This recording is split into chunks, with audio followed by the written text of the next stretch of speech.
Good evening, everyone. I'm Samir Suri, And I'm Agazi Desta. and today we are going to be comparing Wilkie Collins' The Woman in White with Sweeney Todd, the Demon Barber of Fleet Street.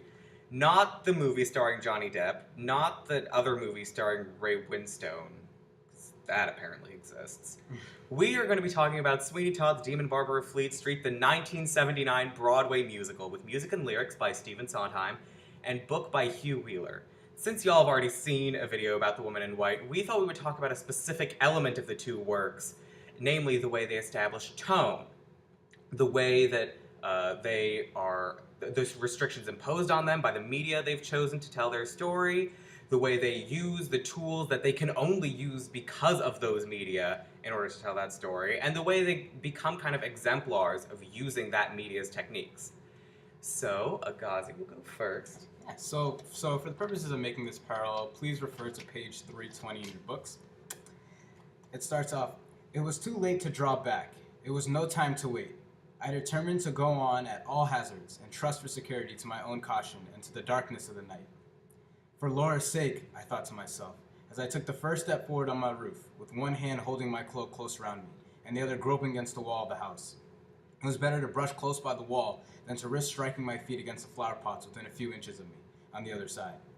I passed the dark window of the spare room, trying the leaden roof, at each step with my foot, before I risked resting my weight on it. I passed the dark windows of Laura's room, God bless her and keep her tonight. I passed the dark window of Sir Percival's room.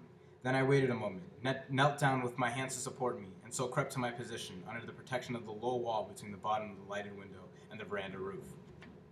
Although it's a pretty small passage, the lines contained in this paragraph really allude to the concepts we're arriving at.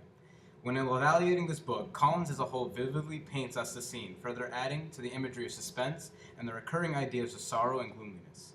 The word choice is very concise, constantly using dark, crept, and leaden, so that we may accurately identify these thematic elements. The author gives us a clear scene for us to analyze, as the paragraph amazingly sets up the tone for the entire page. The action in this paragraph has a very thrilling vibe that kind of mobilizes the course of events and captures the reader's attention. We are naturally drawn in by these paragraphs throughout the book, because it serves as an emblem to the kind of commentary that Collins wants us to engage in. Thank you. So the reason we chose Sweeney Todd as a comparison is because even though it was written and produced in 1979, it was trying to capture the same tone that Wilkie Collins was trying to capture in The Woman in White, namely that kind of Victorian mystery potboiler tone, which is, Sweeney Todd is set in the same time period as The Woman in White, and it's trying to adopt those methods. You have the mystery and the foreboding and the kind of the dramatic tension and the buildup and the darkness is there. You also have the romantic undercurrent in both words, a very strong romantic undercurrent, which you have to balance tonally with the mystery elements without compromising either of them. Obviously, you get too gushingly romantic, you lose all the tension in the mystery. You get too preoccupied with the mystery, your romance falls off the cliff, and nobody cares about it anymore, and everyone's forgotten about it. So it's a really interesting tonal balance that both of these works capture, but the points of contrast that we wanted to draw between the two works is that they, as we said before, have to use very different methods. Like, the passage that Agazi pointed out in The Woman in White is a descriptive passage, which is an element of establishing tone that is only accessible if you are writing this kind of text. If you are writing written poetry or written prose in like a book or short story, Sweeney Todd does not have that tool available to it because it's a stage piece. So all the text is dialogue, even the song lyrics are dialogue. So what's Sweeney Todd gonna do to get its tone in there? Use the one element it has that The Woman in White does not have. Well, one of many elements, but the major one, which is, because it's a musical theater piece, music. The score for Sweeney Todd, which Sondheim has said over and over again, is a musical reference to the work of Bernard Herrmann, who's a film composer whose seminal work is the score for Psycho, but he's known for doing a lot of other thrillers as well. That was kind of his thing while he was alive and working. And you see a lot of those influences in Sweeney Todd. I wish we could play some of the music for you right now, but we can't because we don't know how to use editing software. So that's... Anyway, what we're gonna...